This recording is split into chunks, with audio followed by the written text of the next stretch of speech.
देखो आम ओडिशा टीम जाइला कर्णाटक टुमपुर सीनियर नेशनल चैंपियनशिप होता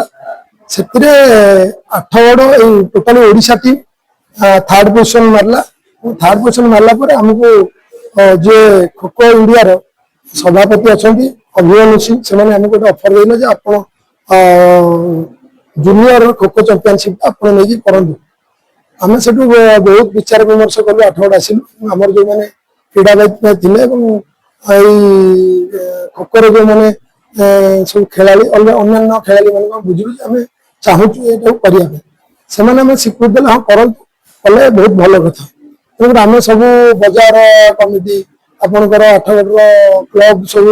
कमिटी समस्त विचार विमर्श पर आम 8 गड़ बर्तमान नेशनल जूनियर चैंपियनशिप करने को जाऊँ। बहुत बाधा से बहुत चैलेंज अच्छी कहीं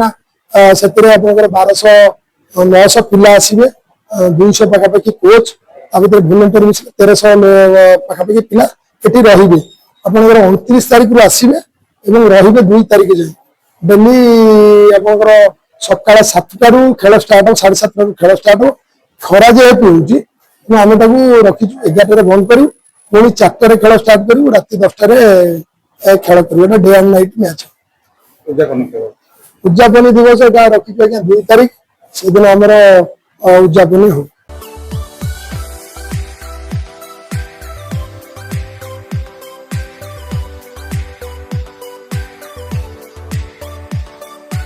हॉलमार्क ऑर्नामेंट्स स्वप्नरू सत जाए।